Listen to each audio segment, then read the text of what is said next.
Hi, my name is Alpha Hernandez, and I am going to um, present Women in Office, the experience of Rachel Mitchell.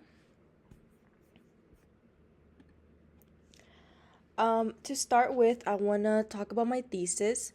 My thesis is despite progress and representation, women running for office still are subjected to many intense and personal judgment than men, facing harsher judgments about their appearance, private lives, and overall image. These gendered expectations make it harder for women to feel comfortable in these positions. To start with, I'm going to talk about who I interviewed. So, who is Rachel Mitchell?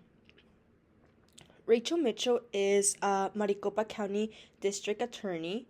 She is the second ever woman district attorney in Maricopa County. She is currently um, on her second term. Her first one being in 2002. She was born and raised in Arizona, specifically in the Valley, so she's very much a local. She worked as an attorney for almost over 30 years before running, and worked at the Maricopa Attorney's Office before running as well. She got her law school degree in Sandra O'Connor, Arizona State University. So she's also a fellow Arizona State University student. She is also a conservative and a Republican, and she is very open about that. She has been on both of her terms. To start with, I want to talk about double standards. In the text, it talks about how female candidates were held to a double standard. They were expected to act like ladies as well as leaders and control their emotions, especially crying, display of anger, or any great emotion that they might have. But, but would not hold male candidates to the same expectations. In a nutshell, Brooks argues that in the absence of many high profile women running for office, voters perceive female candidates as women first and politicians second. In my interview with Rachel, she said that the county attorney is okay. In the county attorney, it is okay to look tough, because they expect someone like the district attorney to act tough. But she does realize that if she will be running, for example, a school district, she does think that she will have to maybe put on a softer appearance. So she does think that she does have this there is still double standards, but in her case, people actually expect her to be um, uh, more, what's the word? More professional, more tough, because that's what they're looking for when it comes to an attorney. Here is a little clip where Rachel Mitchell talks about this specifically. That I think is more prevalent when it's a female candidate.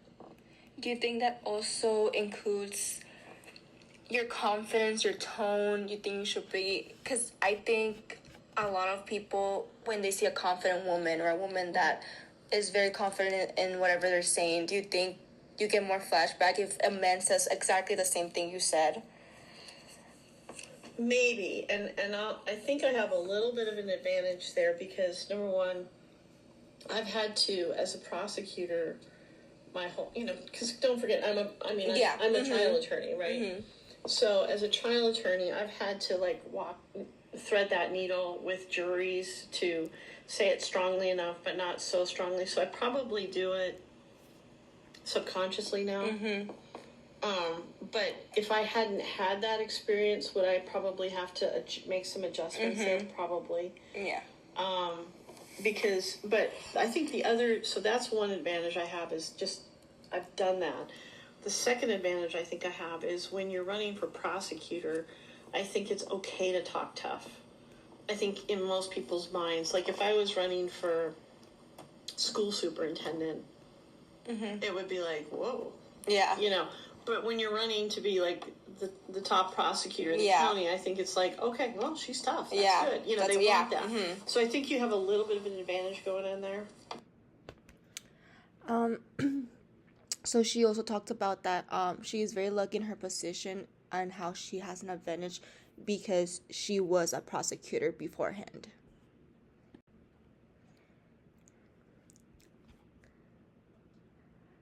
Next, we're going to talk about private lives. So in our text, it talks about how two reporters interviewed dozens of women on their opinion on Sarah Palin's candidacy. And they really talked a bunch about her kids. With 5 kids, including an infant with Down syndrome and a pregnant 17-year-old, Ms. Palin has set off a fierce argument among women about whether there are enough hours in the day for her to take care of the vice presidency and whether she is right to try. Okay, so what does this tell us? I think this is really telling that women are still expected to be takers, take care of like the home and their partners and their kids. When I do not think that is expected for men. I think that is not something they question when they talk to politicians. I don't think people think about if a male candidacy has enough time because he has a wife or kids or a life outside of his job. I think something that it's not talked about, but when it comes to women, it's something that does come up, that she is a mother, that she does have a partner, that she does have all these things that she needs to take care of. But I feel like that's not the same expectancy that they have on males. When they see male candidacies, they see that that's their job and that's their primary goal is their career. So this is one of the lines that Rachel Mitchell said in our interview. Did you ever ask Bill Montgomery about his wife? So in this part of the interview, Rachel Mitchell talks about a reporter that continuously asked her about her husband. She asked herself why and why he keeps asking about her husband, and she believes it's because they think that he controls me, and I'm quoting, he controls me and I am a weak woman. So she believes that if she was a man, she wouldn't be asked about her private life, let alone his partner. But because she does have because she is a female, her partner comes up a lot, usually reporters. Held up for ridicule, subject to AI, morphine. Another thing that I have noticed is my husband has been attacked. And I don't think that happens. It does happen, but I don't think it happens necessarily as much at a local level that they go after the wife. I think, I agree. And I think the implication is that somehow the woman is being controlled by the man anyway. And I'm like, that's ridiculous. I've worked here 33 years. I think I know how to run this place. Yeah. I don't need my husband telling me how to run the place. Yeah. So there's some of that goes on that I think is more prevalent when it's a female candidate. Do you think that also includes your confidence, your tone? You think you should be... Because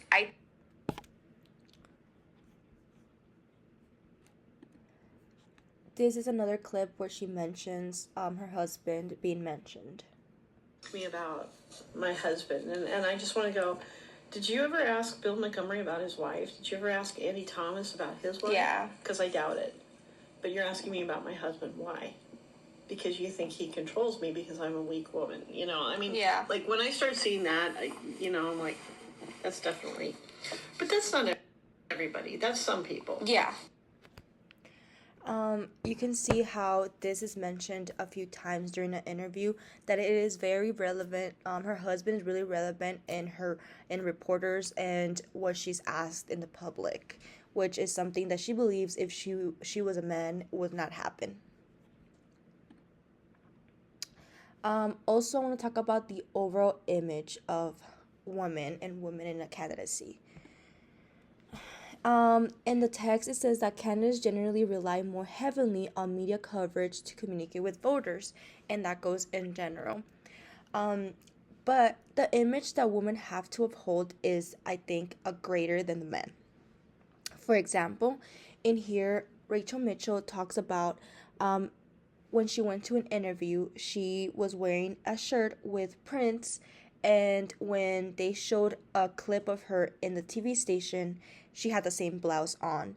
And she said that they told her to stay with basic colors because it's kind of embarrassing that she was wearing the same blouse. But she thinks that that basically wouldn't happen if it was a man, and if a man would wear the same shirt over and over and over again. I think in general people are very harsh how people look. But I think as a woman, it's a little harsher. Do you think you do feel that pressure of like, I cannot get out of my house to Walmart and like just put a ponytail on and like let's get Right. Yes. So another thing, like, so I was into just like, I wore solid colors. I didn't wear patterns. Okay, this is a pattern. And so one person that was working with me on wardrobe said, you need to get some patterns. So I got some patterns. And then I went to do an interview with some TV station, and they showed footage of something I had done, and I was wearing the same blouse, and it was patterned blouse, so it was really obvious, right? And I'm like, and so then she's like, maybe you should go back to solids. Whereas guys, it's like if they had the same suit, yeah. Nobody would notice the same suit. If it was the same tie, nobody would care, and it's a white shirt, big deal, right? But with women, it's like, oh crap, I'm wearing the same blouse that I had on, and so you have to be a little bit more aware of that. She talks about how how more aware you have to be of the way you look, and that she does feel the pressure to find different blouses, to not wear the same thing, when usually men can wear the same white button up, same tie, same suit, and they would never be judged for it. So, in conclusion, women have the pressure from the media, society, and their peers to uphold this image that men in politics do not have to deal with. And obviously, the great question is, have things changed? I believe that's a yes. Obviously, we've seen from the text how women were not even able to vote. Women usually wouldn't even be considered for a candidacy. They wouldn't even be in politics. So things obviously have changed drastically. Things have come a long way, and there is hope, obviously, and there is progression. But there is still a long way to go. I believe so.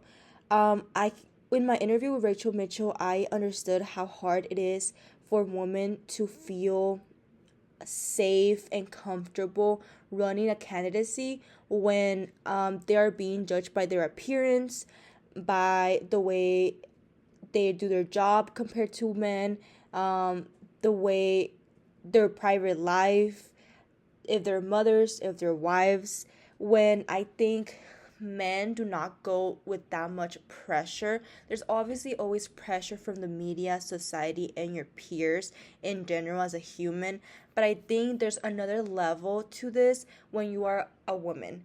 And I think there is a lot of criticism that happens with women, and we are upheld even higher than men because they think if we're gonna do something that a man does, we should be doing it better. We should do it more put together. We should do it less rough, but with still softness, but not too much softness that we show our emotions, because we cannot be so emotional. So there is something that we do have to discuss, that it is really hard for women, especially in politics and candidacies, to withhold this image, and might be also a reason why women are not as easily going into politics as men. Even though statistics show that they do win, I think it's just because of this pressure that society puts on you, that females are just less likely to go into the field or feel more pressure, so they tend to back off a little bit more. So here are my sources, and that concludes my presentation. Thank you.